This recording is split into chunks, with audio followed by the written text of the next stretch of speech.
Özcan, thank you for the introduction. So I'm really pleased to be here and pleased to be a part of the Latin seminar series.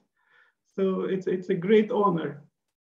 And also would like to welcome all the participants and thank you all for taking time this evening, night, or afternoon to be with us. So today I'll be talking about the concept of foresight, which is considered to be an important tool for thinking about the future and planning our future. We are all of us very much concerned about the future, especially after so many surprises and shocks we are going through. Maybe these are some rare events in humans' lives, like pandemics, conflicts, economic crisis, energy, food, climate crisis, and so on. But we have been lucky, or let's say maybe unlucky enough to experience all this in our lifetimes. So actually this indicates how fast the process of change is. So now we can fit so many extreme events in our lifetimes. So in the past, probably these things were also happening to some extent, but it was unlikely that one person could see all of this or experience all of this in one life. So they probably heard about some stories from the past, they read, and there was some literature and so on. But now we actually see everything ourselves with our eyes and we are following. That is also because our world is much more connected now. So we get information and data on a continuous basis on the events which are happening around us and in the rest of the world. So we are much more exposed to change. And of course, in such a fast changing environment, it's very important to think about our future, because the future is getting much more complex. So the stability is getting low, so and uncertainty is getting higher. So therefore, it becomes more critical to develop some approaches and methodologies to design our future. And hopefully a future which can be desirable by all of us, all different stakeholders, not only for human stakeholders, but also for other stakeholders like nature, animals, trees, and our climate, and for all of us to create a more sustainable ecosystem around us. So I've prepared the short presentation. The presentation is here, so I'm hoping that you are able to see it. So that is called Planning the Future with Foresight, which is the art and science of anticipating the future. And it's not only about anticipating the future, but it is also about making that future happen. So that means the future is not there, that's something we sit and wait for. Future is something that we create ourselves. So this is bringing a more proactive perspective than reactive. We just sit and wait. If we sit and wait, of course, nothing will happen, or we will just live or be some players or figures in someone else's future. So the better approach is, of course, to plan your own future and then and take some steps to make it happen from the present. So future is not only a matter of thinking about the future, but also it is about taking some steps from the present to make it happen over time, because you'll need to do a lot of things to make it happen. So Meltem Hocam has introduced me very briefly. Here's the colorful biography slide. Basically the whole journey through Foresight starts, my whole journey starts through my PhD in Manchester.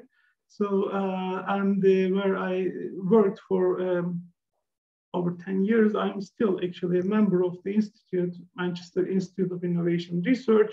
So, and since 2009, I've been the editor of a journal which is called Foresight.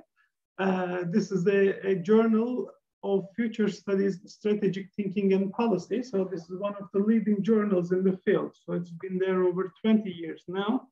And I've been the editor of it since 2009. And the journal is indexed in Web of Science, Emerging Source Citation Index, and Scopus, and it has, of course, a global outreach. And over time, of course, as you see, the career pathway continues.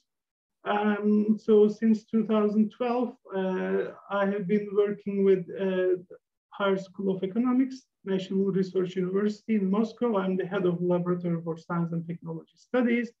And while having this kind of institutional affiliations, I have been involved in a number of capacity building and awareness raising activities on Foresight mainly.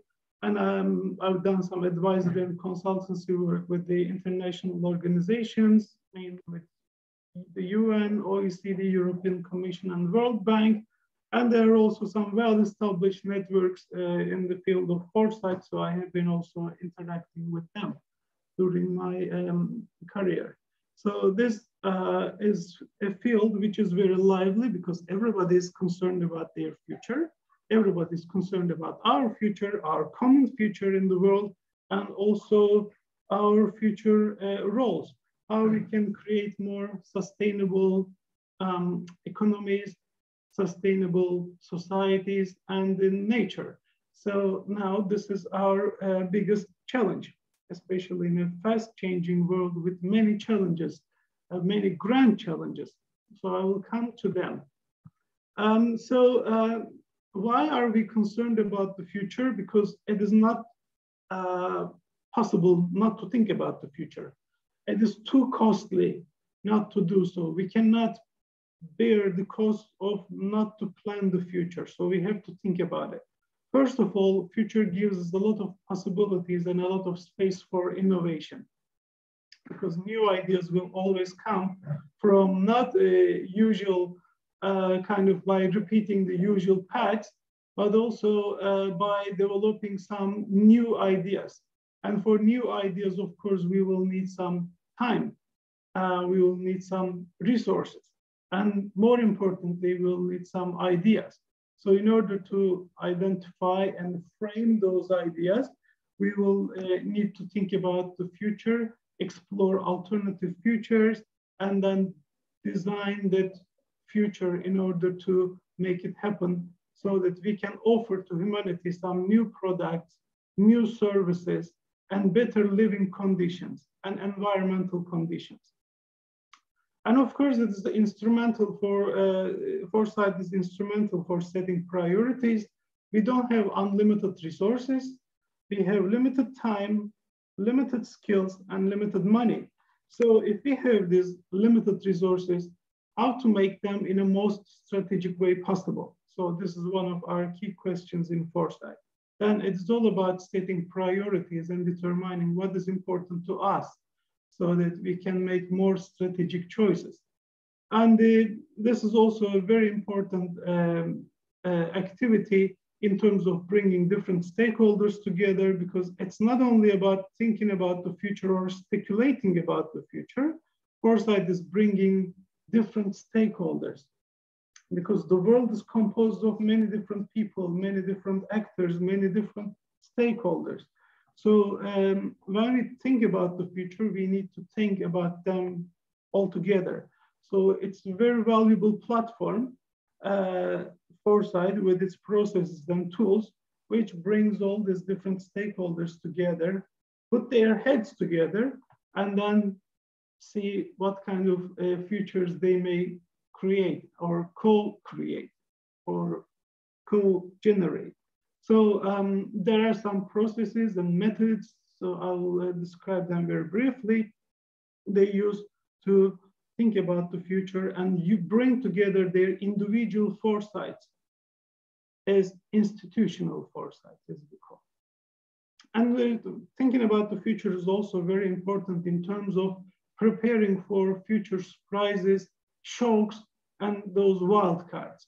So those kind of developments which may have very low likelihood of occurrence, like if we were talking about the pandemics 5 years ago or even 3 years ago, we would think that, yes, okay, there is this fact, it's happened previously in our lives, but it is very unlikely that we may face a global pandemic which may disrupt all of our systems.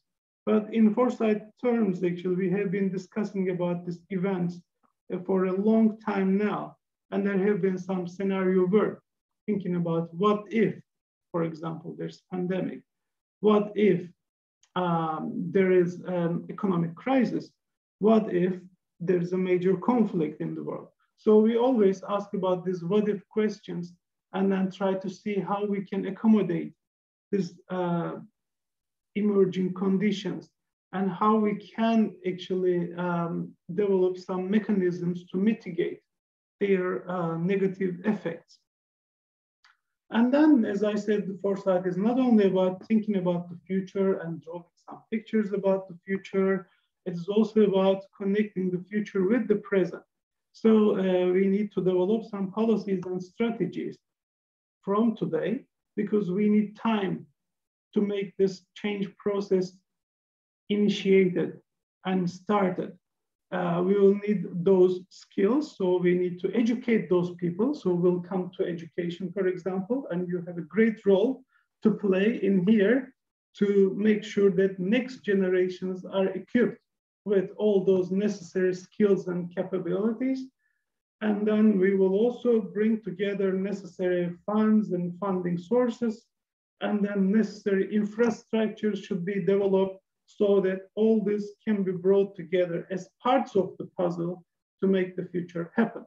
So this is very important in terms of setting those visions and setting those futures and then developing necessary strategies. So as a result, we may suggest a simple definition of foresight. I'm not going to refer to any of the application areas of foresight in here because foresight is applied in many different places. So I'll come back to that.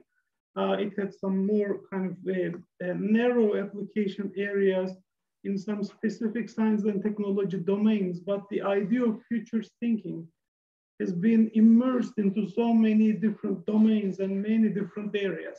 So that means now this idea can be applied for any kind of problems, any sort of issues, or any sort of innovations. So it's not only problem-oriented, but it is also innovation-oriented. So the nature of the foresight activity is that it's a systematic activity. So we do this as a project. So foresight is a project, a systematic way of thinking about the future, and then systematic way of making that future happen. And it's a participatory process, bringing all those stakeholders, people, different groups together, having them engage and collectively thinking about the future, and meanwhile learning from each other. So there's a great process benefit in foresight, where people can learn from each other and they can exchange their views. Industry can understand better the policymakers can understand the concerns of academia, and all of this can understand the social transformations and how to respond to them. And also, we look into long-term future, meaning that we go into the territory of uncertainty. And in our terms, uncertainty is a good thing. Uncertainty gives us the opportunity to design something new, to offer something new. So it hasn't been spoiled, let's say, by the present or present trends and problems and so on. It is an empty space, mostly. It's not fully empty. Of course, there are some trends, for example, demographic trends, climate trends, economic trends. So it has some framework conditions also. But within that, there's a greater room for innovation. So that is why we usually look beyond the normal planning time horizons when we think about the future, when we design our future. So it gives us possibility to offer something new. And then we try to make this thing happen. And foresight informs, therefore, present day decisions, and it also mobilizes joint actions from today. For example, if we are talking about a new technology, will need skills necessary for that, right? And we need to educate those people, for example, futures skills. There will be some new jobs. There will be some new expectations for improved capabilities, and probably better, for example, information technology literacy. So all these need to be built, and new programs need to be designed, for example, for educational institutions, whether this is a higher education institution or a primary, secondary, or tertiary school. So you need to develop some new programs and curricula for future students. And imagine, for example, a bachelor's degree will take 4 years for a student to complete. And then after that, a master's program for 2 years, and then a PhD program for another 4 years. And when you add all this together, it makes 10 years. It's already the future. So, and in order to prepare today's youth and today's students for the future, we need to be aware of what it is and what it should be. Then we start building this capacity from today so that the capacity will be there and available through those 10 years. And what we offer in Foresight, first of all, we try to increase futures literacy of people. We would like them to have necessary skills for designing, as we say, scientifically possible, economically feasible, and socially desirable futures, because these are very important. We don't only design some futures which are possible by science and nature. Yes, there are things, there are technologies, there are ideas which may be possible scientifically, but are they also economically feasible? Are they affordable? There are so many technologies, for example, and applications which are not affordable, so yet, at least, so they cannot be widespread. Or even if they are possible and feasible, are they desirable? So this is also an important question. Today, we have a much more organized society. So society is connected through some, for example, social networking tools, which bring us together, by the way. So with the Meltem Hocam, for example, we never met in person, but we know each other very well now. So we will give each other a big hug when we see each other. But thanks to these, tools which connect us, so we came together and we discussed about, some possibilities, and then we organized this seminar today, which is a great asset. So we are actually much better position than previous times in terms of interlinking, interconnecting, information sharing. So it is very important that when we talk about the future, this future should be desirable for us because we know now what we need and where we would like to be. And we are not ready to accept anything we are given. So we have a more critical perspective. We are criticizing, for example, genetically modified organisms. We are also thinking about nanotechnologies, for example, from the more critical perspective. We are thinking about some defense technologies, maybe from a more critical perspective, because we don't want to see this sort of, events happening very often around us. So there are so many things that we are concerned about, and as society, we have our desires. So therefore, the future should be desirable. It is very important that everybody gets this futures literacy right from the outset. And futures trends and drivers. So we focus on those trends and drivers which are shaping our world, and it is very important to be aware of them in order to stay ahead of what those emerging and evolving social, technological, economic, environmental, political, cultural value trends may bring. And it's very likely that these trends will shape our future. And the awareness of these trends and drivers of change are very important for us. So we investigate in them in our Foresight activities. And of course, we use some methods and approaches for that. Qualitative approaches, quantitative approaches. These systematize our thinking. So they give us some directions, some steps to organize, for example, our discussions, to bring more data into process, to bring more evidence, necessary expertise, creativity, and we try to combine all this together and then follow these steps of our methods and overall methodology, and then create some kind of output. So methods are very instrumental in terms of organizing and coordinating this process. So we usually tend to design a methodology with these methods and then apply them in our Foresight processes. And so moving on, this is just very briefly to show that Foresight is not a new activity. So it has been on the agenda for a very long time. So you may see a number of Foresight activities if you look into the literature. Of course, the very early Foresight activity is an individual foresight, which is a characteristic which we all have. So we all think about the future, right? We all plan our time, our budget, and our activities. For example, if we are here today, if we came together and we are interacting with each other, this means we consider this as a priority for us. This is more important than the other things. We could well be doing other things at this time, at this point, but we prefer to be here. So that means we have some plans, we have some expectations, and hopefully what we tell and discuss in here will be useful for us, maybe from today and from tomorrow. So we will make use of these ideas. And of course, futures thinking became more institutional, and it was done in a kind of more planned way by some large organizations.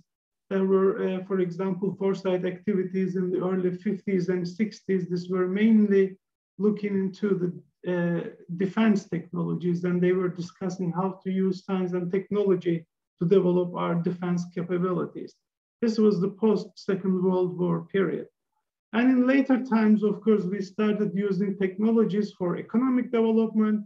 And when innovation was recognized as an important driver of change, we use technologies for innovation as a driver of innovation. Then we started bringing together, again, different actors involved in the innovation process. And this is the time when Foresight exercise became more inclusive and participative. And over time after that, the scope of Foresight activities have widened. So now Foresight is actually looking into the future of science, technology, society, economy, then trying to use technologies to make innovations possible within this ecosystem. And more recently, for example, a number of Foresight exercises focused on grand challenges and societal problems. We started talking about, for example, climate change, energy, food issues, security issues, economic crisis. We see how these are very connected to each other. So they're not independent from each other. So we started talking about, for example, systemic Foresight exercises, because all these are a part of a bigger system, which is very much interconnected and interdependent. For example, we saw in our world how a very small microscopic scale virus would have very large impacts at the global level. And it goes beyond being a health problem, but it becomes a major economic problem, for example. It disrupts all global value chains, production, and it disrupted our education systems, for example, our businesses, and all spheres of our lives. So it's very important to have this kind of systemic and big picture view, and then see how things are interconnected and interdependent to each other. And Foresight activities, of course, they're changing and evolving. So Foresight is evolving and changing as the world changes. So we continuously look at the world, we continuously monitor the world, and then understand how it is changing, and we develop some new mechanisms to design futures in this new world, in this different, more complicated world. And also our foresight then in turn introduces some innovations and further changes into this world. So world and foresight, they continuously interact with each other. So in the years to come, we can see that there's a greater room. For example, we discussed also with Meltem Hocam before this session.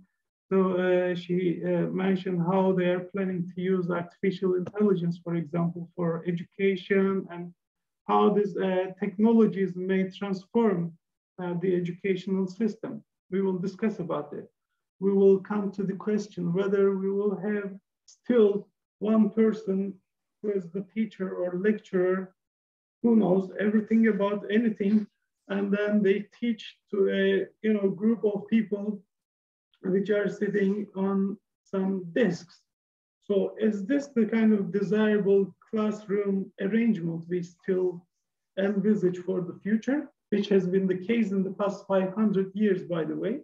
Or maybe by using these new technologies, we will also transform our education systems. So we can discuss later which directions. So this sort of machines, machine learning, for example, artificial intelligence technologies, will also transform our decision-making and our foresight. So this is the next step in our foresight activities. So we will see how we can make use of this sort of technologies and incorporate them in our decision-making. So there are different processes and phases in foresight exercises. As I said, foresight is a project. It is a systematic activity. So it has a start. You kind of frame the problem and understand what you will be focusing on. You will develop your methodology. And then after that, you will go through several activities which are described with this 4-star model, which we have been developing. And then you will have structured ways of thinking about the future, like understanding future trends, for example, through scanning, exploring futures with more open and divergent thinking, which directions the world may go, and then articulating and building some visions, which is divergent thinking. So then you identify your future, your target, and what is desirable for you, setting priorities, and then translating those priorities into strategies, and then monitoring the implementation of those strategies over time. And of course, at the heart of this process, there is the stakeholders. So they always participate into the process. And this is an essential part of foresight because we will make the future altogether. And foresight activities are usually concluded with some concrete policy recommendations, and then their implementation and monitoring are also vital. So within that 4-star model, we see a number of methods.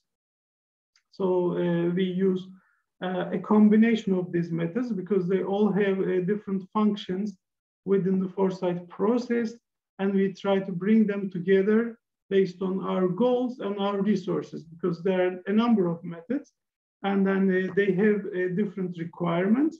So some methods are longer, some methods are shorter, some of them can be done physically with participants, the others can be done remotely or based on some data analytics and so on. So they all have their own requirements. And based on your goals and resources, you pick necessary methods across this model and then bring them together and design your foresight methodology. So this is what I call as the art of foresight. So designing a foresight activity. Each foresight activity is unique. We are not doing like consultancy companies and applying the same templates in all different countries or places, which is saving a lot of time for them. But at the same time, they remain very much at the surface because you need to really analyze your environments, your context, and then develop some kind of methodological approaches according to their specific requirements. And an important starting point of foresight is, of course, about understanding the world. It doesn't matter what topic you are working on, what your expertise is, whether you are engaged in the field of education, health, or you are developing some new technologies and innovations as a scientist in your lab, or whether you are a startup company, innovator, business, or policymaker. We are all operating in a broader ecosystem, so we need to understand what their limitations are, and also maybe some of the opportunities it may offer us. So there are some drivers of change, for example, which are shaping our world. So what we see in our world today, there's a growing up demand for products and services. The demand is growing, but as the demand is growing and as they are limited, then they are getting scarce.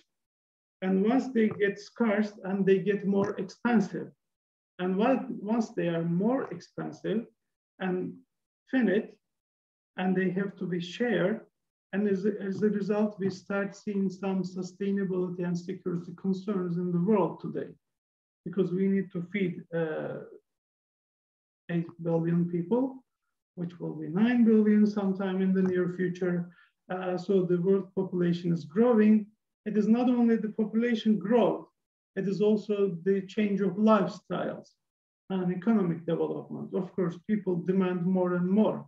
So therefore, it's very important to understand how the society is changing and evolving, how cultures and values are changing, and how we can respond to this.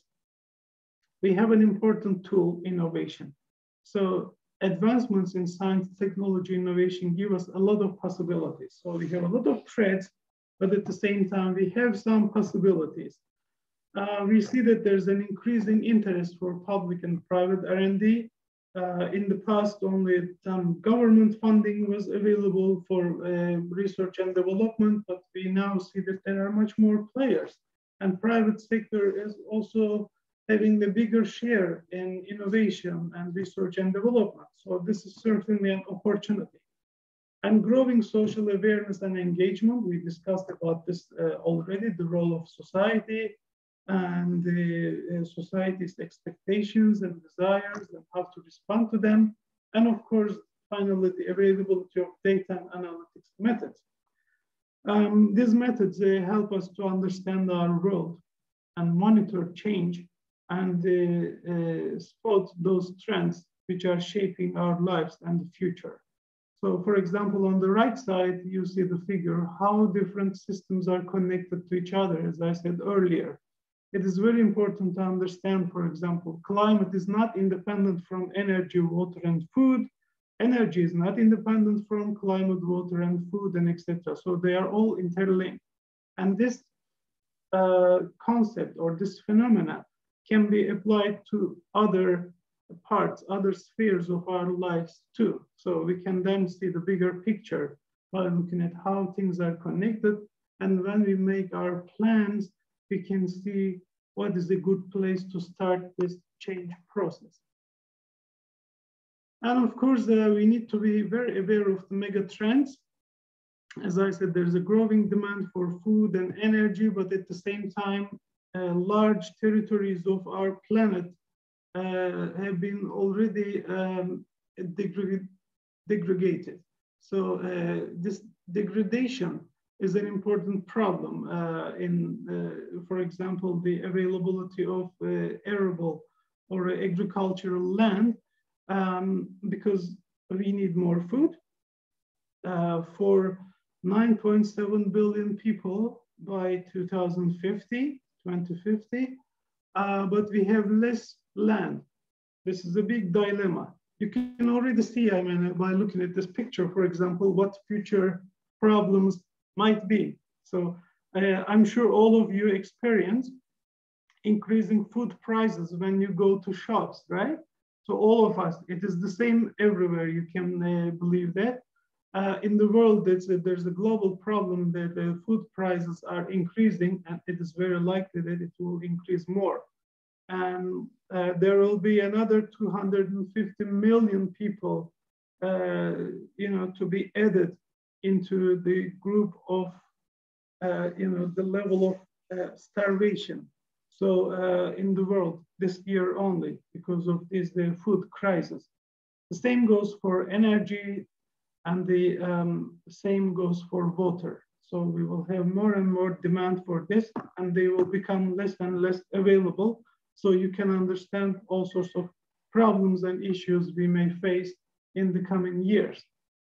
But of course, we have also possibilities. As I said, we have technologies. There are a number of technologies. We should understand that they will shape our lives. And not in one by one, but as a system. So they will certainly transform our lives in a collective way. We will have new sources of data and ways of processing, collecting and processing this data, using it for decision making. We have more connection between machines and also the human brain. So there are technologies connecting human brains. Now BrainNet or NeuroNet and this sort of projects, which are actually enabling communication, brain-to-brain communication. Excellent technologies, but may also bring some ethical, legal concerns together. So there are a number of other technologies like robotics, 3D printing, social media, blockchain, and we will see a lot of transformations in our lives. And these transformations may help to address some of those challenges that I mentioned earlier. So we need to understand also these technologies very well to see how we can use them to improve our living conditions. And human enhancement, of course. So we don't want to be behind machines. So we would like to be actually with the machines, with the artificial intelligence towards human technology collective intelligence.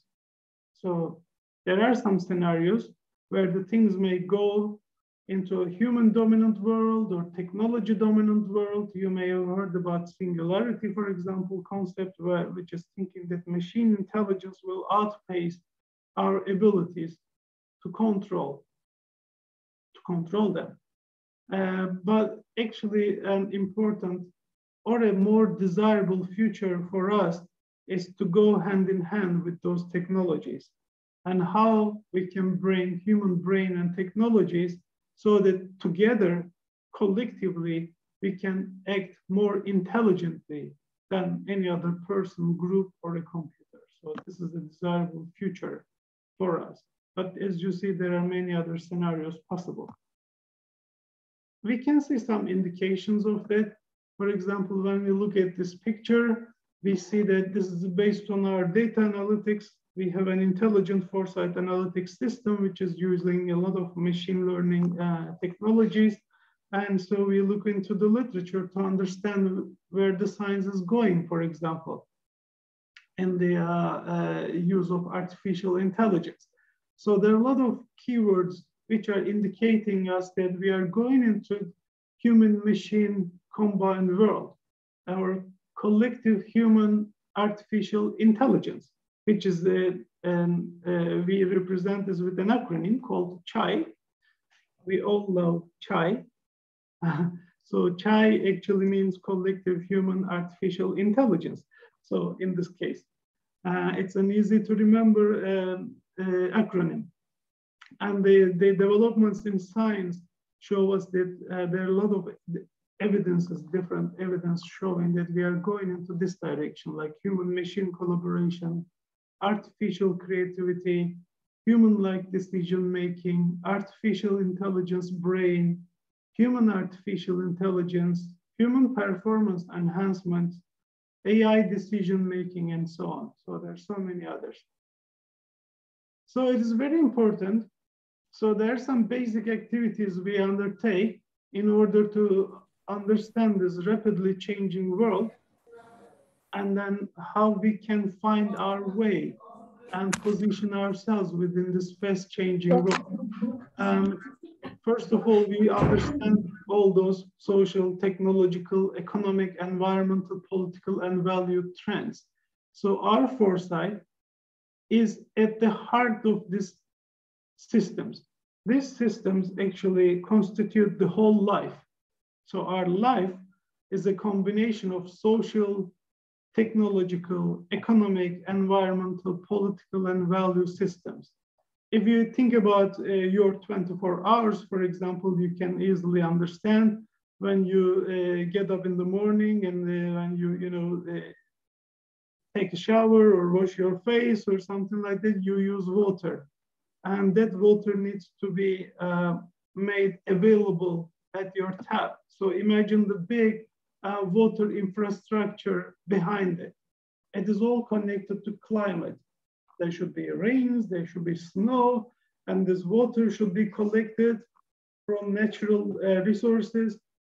And there are reservoirs, and there are all processes and pipelines. So it goes all the way from the nature into your tap.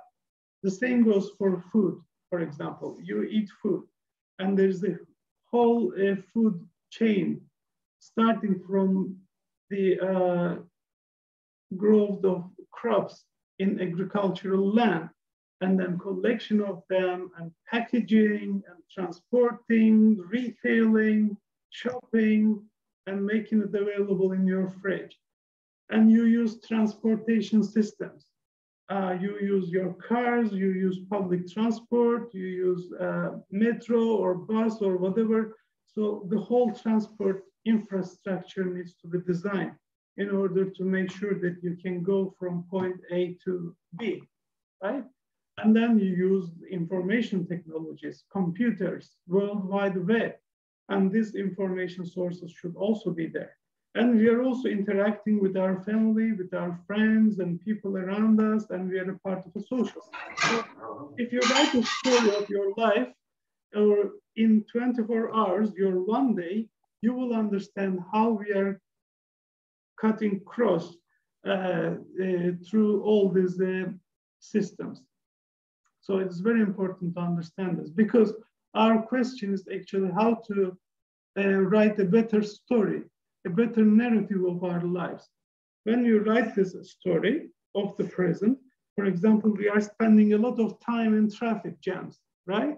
When we go from one place to another, from home to work, from home to office, in average, maybe we are spending an hour and a half each way.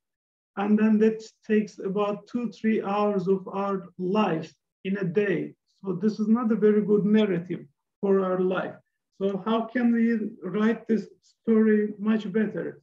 So bringing work home, but then how to interact with our colleagues, maybe some, virtual tools and remote working tools and etc. But at the same time, we still need to transport, and how we can use integrated transport systems. And how can we make sure that we are not spending so much money on petrol and gas, for example, and maybe use some electric and cleaner kind of vehicle technologies. But then how to make them affordable? If they are available, but are we able to buy them? Then how to develop some new financing systems, for example, to make sure that these technologies are accessible so people can buy them and use them. So you see, this is very multifaceted. So it is very important to understand. And of course, we also use scenarios for the future. For example, as we saw in the human technology kind of a crosscut, there are 4 possible scenarios. We use scenario techniques very often because there are many uncertainties. So one of the most typical approaches we use is this sort of matrix scenario approach, where we choose like 2 axes. One of them is, for example, looking at the economic development in the world, whether we'll see high growth or low growth, and then how equal this growth will be distributed, low or high. Then when you bring this together, you have 4 scenarios. The first scenario is high growth, high equality. So we are growing well, and this is distributed equally. High growth and low equality, we are growing well, but we are not distributing this equally. Or low equality, low growth, this is a very miserable world, obviously. Or high equality and low growth, which we share the poorness in the world. So there are different scenarios. And we can see how under these scenarios we can survive or we can develop better futures for ourselves. What the future would look like and how we can develop some ways to get there. And then we use some road mapping methods, for example. So once we know our vision in the future, so this is a typical technology market roadmap, but the life is not only about technology and markets. Anyway, so I just put this as an example. It is actually showing that we should have some visions and priorities, and we will take several steps, interconnected steps, in order to make that happen.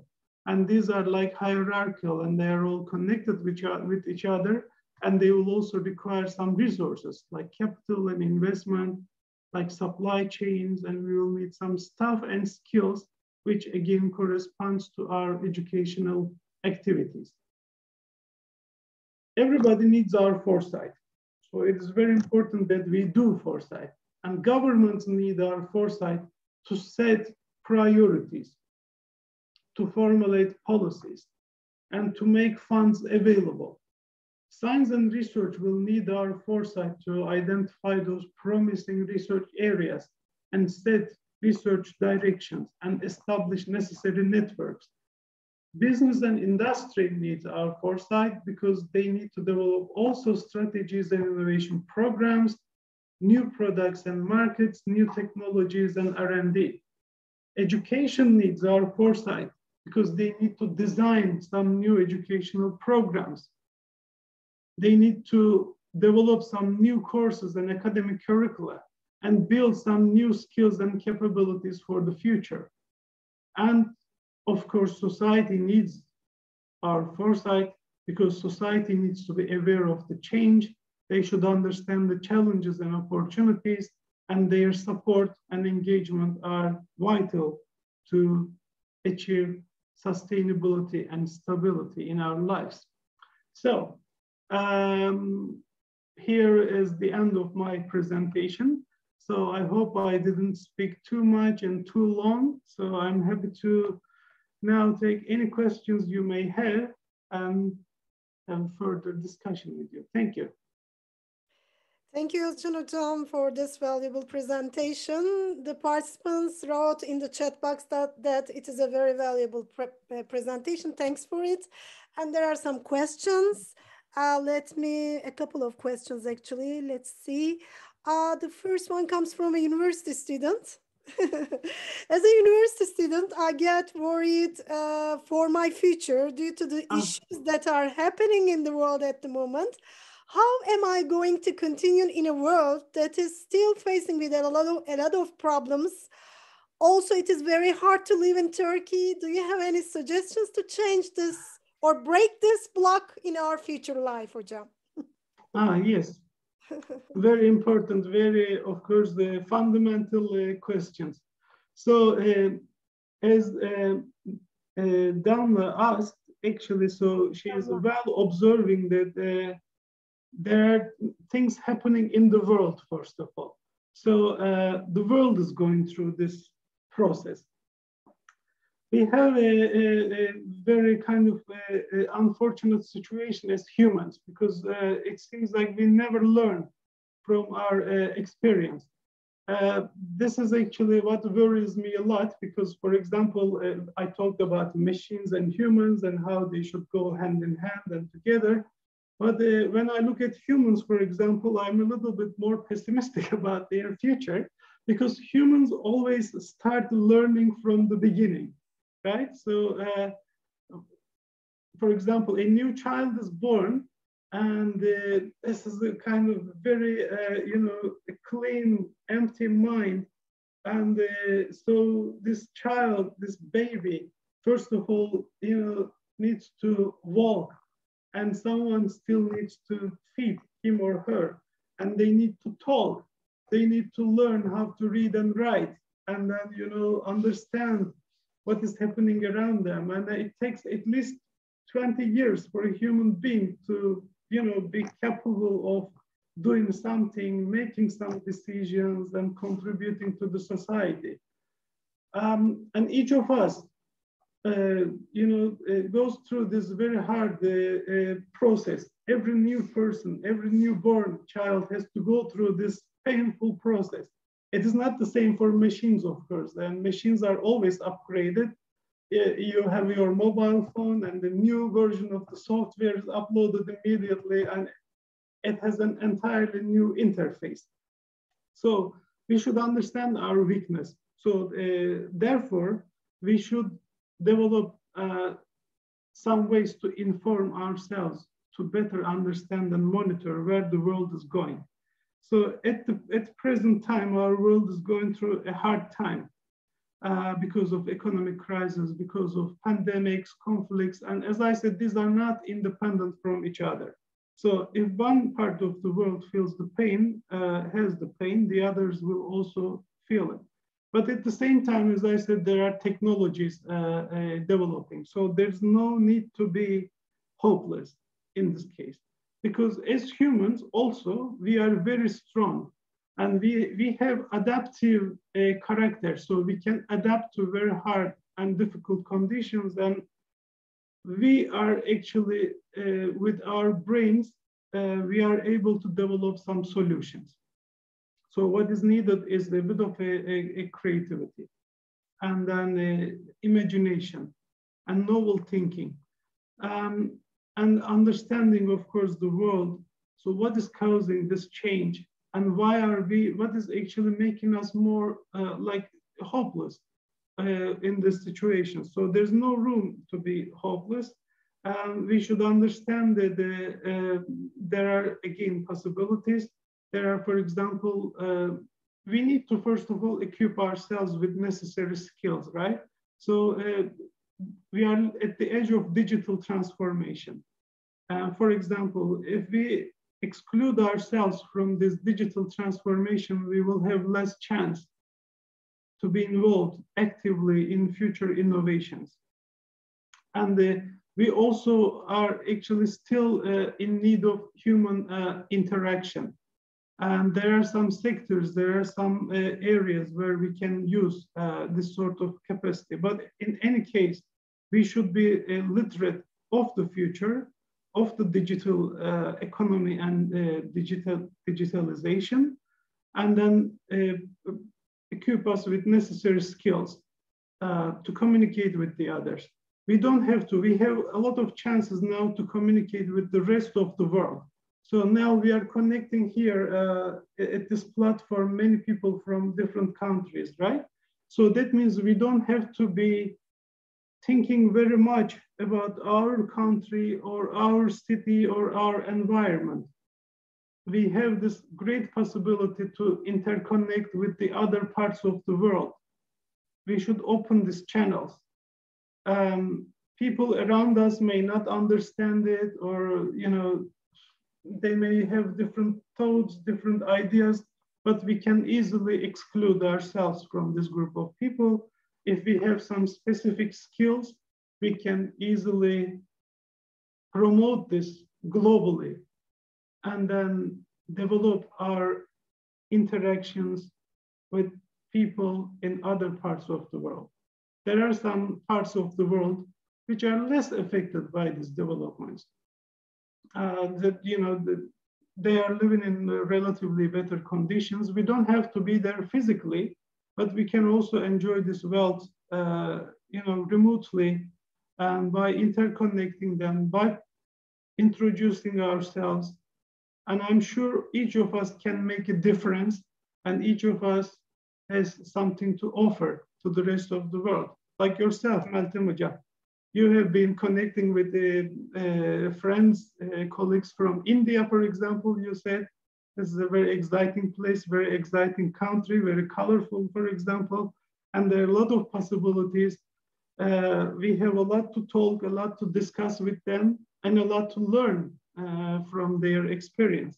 The same goes for the other countries in the world. In Africa, in Asia, for example, I see a lot of possibilities. So no need to be hopeless and helpless.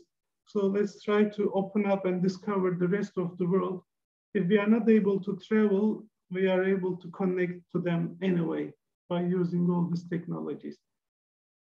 Thank you, Özcan. I totally think the same way. That's why I'm trying to extend my network. It is really very valuable to meet new people from different parts of the world, because in each of them teach you, you learn something from them, both cultural and academic, whatever, you have a connection with them.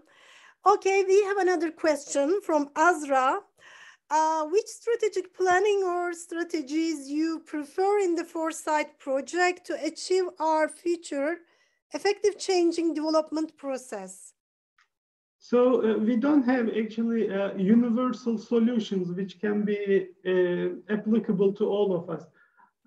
As I said, Foresight is very much an art, so it needs to be designed and it needs to be fitted into its context. So for Azra, for example, in order to find her own strategy and her own solution, it would be a good idea to understand the world from her perspective. So what is happening, for example, around her, and how is and also in the world overall, of course, how is the society changing, for example? We all complain about things, but it's a good idea probably to just stop for a minute and then understand. So what are those changes and drivers? What are the reasons, underlying reasons, which push people, for example, to behave in certain ways? And what are those possibilities? Okay, that is the society. We also have our technologies. So what are those technologies? What kind of possibilities they give us, for example? And how we can make use of them to deal with the social and economic issues. As I said, for example, as an answer to the previous question, we are not bounded by geographical borders anymore. So now we are crossing these borders very easily.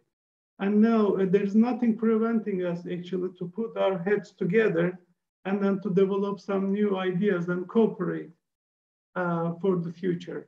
So when we find our way and our strategy in this world, we should also understand, so what are the constraints and also what are the opportunities? What are the possible scenarios? What if I go into this direction? What if I stay at home and do nothing? Just get bored and then get hopeless. So this is one scenario. You may write the narrative of that and you will quickly realize that it's very boring to do that. And so there will be other scenarios also. What if I open up to the world? What if I interact with other people like me, for example? And then I can decide, so what is more desirable for me? With whom I should interact? In what area, in what domain, in what topic? What are the developments in this topic? Do I have a new idea, for example? What can I offer? And then if I have a new idea, then how can I promote it with people to get some support from their side?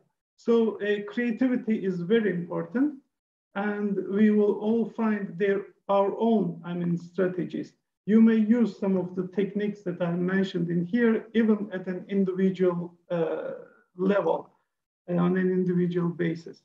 So we can talk about the, more detail at another point, probably. Hocam, some of the figures you showed us terrified some people. Actually, one of them was really made me worried as well. So what do we need to do? Susan Abedinzadeh, if I pronounce wrong, forgive me, please. She says that these figures makes everybody worried. Action is needed. Yes. Yes, absolutely. I mean, we are always late to be worried about, actually, and then we start realizing them after we experience them. So just in 2019 or late 18, there was a report by the World Health Organization. And this report was very interesting, actually. It was just before the pandemic. And the report was talking about, for example, how to protect health workers, for example, from the epidemics and pandemics which may be happening in hospital environments. and they explained everything in detail, how to protect society, what needs to be done, for example, in the case of a pandemic. I can share this report with you. So just forget about what happened after that report. But at the time it was published, we didn't know about it, but it was just before. And when you read it, you see actually, if we listen to that, if we read that, then we wouldn't have been in a great panic and we wouldn't have lost 6 million people today. 6 million, I mean, we lost a kind of small scale country population. So they're not living with us. And maybe the real figures are much higher. First of all, we should actually think why, as humans, we are having this sort of, ignorance and refusing to understand and then waiting until the last moment. Climate change is a reality. Increasing food prices and food shortage is a reality. Energy crisis is a reality. So we don't have any luxury to sit back and relax. But at the same time, that means that these are new occupations for the future, So we need some people, for example, who should work in new energy technologies, how to develop some new food, for example, food technologies, better, for example, agriculture technologies with less water, less land, and then how to use different fertilizers and new technologies to develop our agricultural industry. So these are all challenges, but these challenges also are giving us possibilities for some new jobs in the future. So we should see this increasing need. And if we can offer something new in energy, in health, in agriculture, in education, technologies, for example, this will be very much demanded in the future. So each challenge will also bring new opportunities. Economic crisis. So how to develop some new economic models, right? Because current economic model has obviously failed. And what are the alternatives? What are the alternative ways of generating income? So there's a lot of possibilities for innovation. So no need to be hopeless. So we should just calm down and then understand, monitor the world and be creative.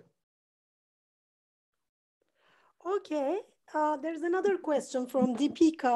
What are the avenues of academic collaborations like research project, etc., for achieving sustainable development goals? Yes, so this requires collective action. Sustainable development goals are very big goals and they are very ambitious, I would say.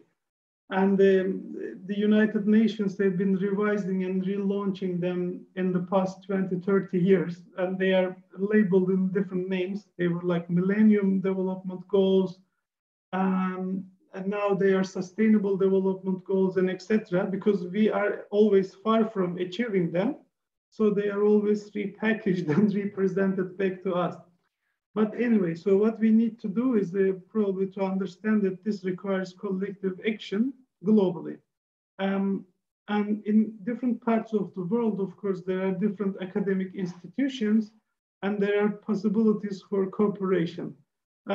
We, for example, use some scientometric methods to understand the global linkages, global flow of knowledge, and possibilities for global cooperation, and understand, for example, which countries, which institutions have some capacities which may help us to cooperate and to develop some solutions together. So there are some tools, like data analytics tools, for example, and we can use this sort of tools to understand where those capacities are, who are the main collaborators, what are the funding sources, and how we can bring them together to find some solutions in the end. So we have a chance in that also. So no need to sit and wait again. Özcan Hocam, this question comes from Gonca, Professor Dr. Gonca Yangın Ekşi. I have a question too. With so fast developing technology, the human being might evolve with mobile and high technological devices and might not need traditional education. For instance, our mobiles might very successfully translate from one language to other instantly. Then we might not need any language teaching at schools. Do you think, this is always asked to us, Hocam, do you think language teaching will be one of the occupations that will be redundant or obsolete? Yes. Language teaching will always be there, but the languages will be teaching will be different probably, I would say. So traditionally, of course, when we talk about learning language, it is like learning a foreign language, which is usually English, the kind of primary. So for people like ourselves, for most of us probably, who are not native speakers, of course, we need to learn language to be able to communicate with each other. So it's, of course, a great possibility. Now we can understand each other all over the world. I guess this will stay for a while more, but technologies, of course, will help us. So we will have now, for example, some new headsets and headphones or something like that. So they already help us. They're not widespread yet, those. I mean, this technology is there, but it's not widespread yet. It is getting more widespread, but it will take probably some more time, not from today to tomorrow. So in the near future, we will still need to learn languages, of course. So this will stay for a while more. But in the medium to longer term, we will have to learn some new languages. This could be, I can't even, imagine the format, but for example, languages or, for example, computing languages, right? So we need to, for example, customize and develop our own. So we are now at the moment using standard software and standard applications, but maybe we'll need to use some computing languages to customize the tools and applications we are using according to our individual needs, because we may have our preferences. We may want to modify them as needed. So our teachers may be also in a position of teaching some other alternative languages, whether this is human-oriented or linguistic skills, or whether they are skills based to increase our digital literacy, for example. There will be some new learning opportunities, but the content of learning will possibly be different. But there is still some time for it. So we should discuss about new technologies in language learning too. Özcan Hocam, you explained it very well. As we are from the field of education, we are explaining the same thing in the same way.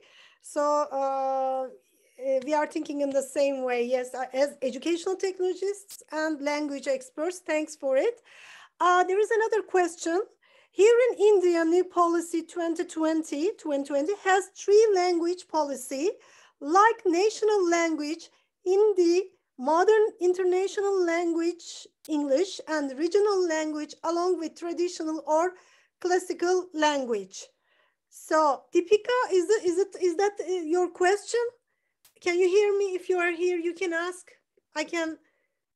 Yeah, it was just an information. Yeah, which I shared. Yeah. So well, our languages are richnesses. So I hope we won't lose them, of course. So each culture, express actually itself with its language, and that makes us all unique. So it would have been very boring. I mean, if we were all, speaking the same language without any colors of the world or without any kind of different perspectives. So why I said, for example, Foresight is participative and inclusive. It is because of the diversity of views, diversity of perspectives. then we can put our heads together, and each of us has a different culture, speak different language, and see different possibilities, for example, and we would like to consider this as a richness. So therefore, I hope, of course, our languages and our cultures, our heritage will live longer, and the technologies will not kill all the richness we have as humans. Otherwise, the world will be a very boring place to live. So we should make sure that this unique, specific cultures in the world is our richness, and we should find some ways to make sure that these are transferred to future generations. The only thing is that now we are having, for example, all these brain-to-brain communication technologies. These are developed very fast. Actually, there's a very famous professor. She is actually from Turkey, Professor Banu Onaral. You may have heard about her. So she's working in the US at the Drexel University. They have developed, for example, so far some tools and applications, for example, in class teaching. So by using these technologies and sensors and brains, for example, they can understand to some extent which student in the class understood which part of the presentation given by the teacher, which part of the class they understood better, and which part they will need some more support on an individual basis, because each student, they realize that understands different parts at a different extent, at a different level. So now, for example, they have been working on some individualized course class assignments. So you can actually support each individual student based on what they understood and what they didn't understand, which may differ from student A to B. So with the customized kind of homework, then you can support the parts that they didn't understand well, which may be different from the other person. So this is actually a great possibility. So it gives us a lot more kind of, so we won't lose time. You won't give the same homework to a class of 20, 30 students at the same time, same assignments for all people, because some of them have understood that already and they will do it very quickly, but they actually didn't understand the other parts, but they don't even know that they didn't understand, because once they do the assignment well, they think that they've learned it. But there are some things which are missing, which they can never discover. If you see them, if you monitor them on an individual basis, then you may give them some more customized assignments, which will improve what is missing in their understanding. So there are this sort of technologies which can be very effective also in language learning, for example. Okay, thank you. By the way, I just want to add, Deepika, don't feel sorry for not calling Özcan Hocam. Özcan, Turkish, it means professor, okay, Hocam, we call it. Yeah, So yeah, Özcan, I got it from Google. Yes, thank you so much. No worries for that, it is same. Okay. You may call me by name, Özcan, so that's fine, perfectly. So another one, Özcan Hocam, for sustainable development goals, we can add green teachers idea too by doing action-based classes to achieve the sustainable aims. So actually, this is not a question, but an addition by Azra. Thank you, Azra. And if there is another one, if there is somebody to ask a question to Özcan Hocam, yes, we are here to reply your questions. Otherwise, I have a question for him. What kind of resources do we need if you want to do Foresight, Hocam? Yes, that's a very good question. Actually, Foresight is on one hand, it can be very costly and a lengthy activity. But on the other hand, it can be actually very short, very effective, and very cheap. So there are so many variations. So first of all, we did, for example, foresight exercises at different levels, for example, for governments. So because governments, for example, they want to understand what are the future technologies and which areas they should fund and so on. So they are thinking about the future of all industries, all social areas, and these are very large-scale foresight exercises, and they can take from 1 to 2 years, for example, and they require a lot of funding. But we also did some foresight projects, for example, in schools, to look into the future and to understand, for example, again, those trends, drivers of change, what are the key uncertainties. We have some scenario planning processes, so we may do a foresight exercise, a very good foresight exercise in a week or 2 time, for example, but in a kind of intensive way, that we sit together, regularly meet and engage and do some workshops. Both we can build some capacity and also apply them. And I had an opportunity to do this over 70 countries across the world. And when we were still able to travel, we are now still, actually, we are nowadays beginning to travel. Hopefully we will continue. And of course, when you come together in a workshop environment, it is very good, very effective. And hopefully together also with you and with the participants in the station, we will have an opportunity to do some small scale foresight exercises, but small can be as good as the big and expensive one. So there are some possibilities. It can be done in low cost, low time period too. Doesn't have to be always very expensive. Özcan Hocam, if there is no participant, as I can see, to ask a question, I have another question, and this is my last question. How foresight can be applied to training systems or learning environments, let's say? I'm sure most of us are from the field of education and very, I mean, we want to learn about it. This foresight, you presented some strategies. Well, how can we apply it to learning environments? Yes, foresight actually has been applied in education. So there's a big literature on that you can find foresight for education overall and also for specific domains of education. For example, the latest foresight exercise from education for education I listened was from my colleagues in Manchester. So Manchester University, for example, organized a large-scale foresight exercise in order to, again, distribute its research funding and also offer some new courses in their educational programs, be it engineering faculties and social science faculties, because it is very important, of course, to understand how the world is changing to develop those skills.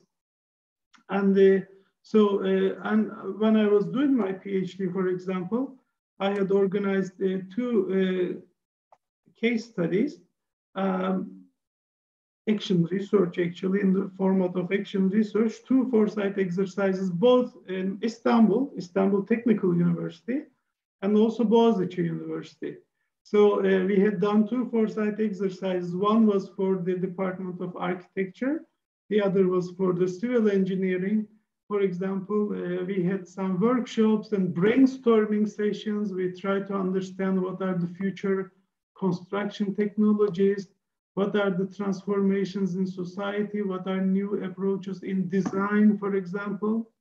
And then at the end, this foresight exercises resulted with, for example, new course topics for next 5 years. So which topics we will be teaching to our students. So it can go as detailed as that, from social trends, technological trends, developments, new technologies. For example, in the civil engineering department, we talked about some technologies related to space construction in space, because astronomy and space technologies are developing very fast. And especially we are talking about Mars and new discoveries, new planets and new colonies, for example, on the moon or on the Mars. And this will become a reality in the next 10 to 20 years, and there are certainly some need for new skills and how, for example, to build buildings or settlements in space. It may sound very specific, but we will need this sort of skills in the coming years. So then these skills should be taught already from today in our schools and education system. And the students who may specialize into this field in the next 10 years can easily find jobs in the biggest companies or in NASA and SpaceX or whatever you may think of in the future. So this is a clear path, right? So I'm telling you about like understanding the developments and changes, and then what are the opportunities also, because each challenge is also bringing a lot of opportunities. And the same for example, we are talking about artificial intelligence, human-computer interactions, human-machine interactions, a clear field. Students studying in this field, not only from the technological perspective, but also from the social perspective, will have good jobs in the future. I can easily tell that. And then technologies related to food and agriculture and how to again grow food in limited space with limited resources, and renewable energy technologies. So these are all, I mean, if you have your kids, if you are educating other students and other people, so it's very important to increase their awareness so that we don't have like jobless people in the future who are like hopelessly thinking what to do now. And they can already see the future and they can already be ready for what is coming, and they will be very desired kind of people in the future, and they will have good jobs, certainly. A lot of possibilities, so no need to be hopeless. Thank you, John. Thank you very much. I would like to remind again, if there is a participant who wants to ask a question to Özcan Hocam, we would be happy to reply. If not, I am going to close the session. It was really very, very effective, very valuable, because many people wrote that in the chat box. I can see that. And also this became a very international Hocam webinar, because I can see that some people from India, Kosovo, Georgia, and let's see, yes. What?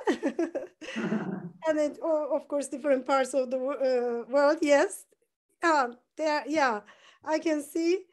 So, Hocam, thanks for being with us. Thanks for this webinar. We were very happy to welcome you.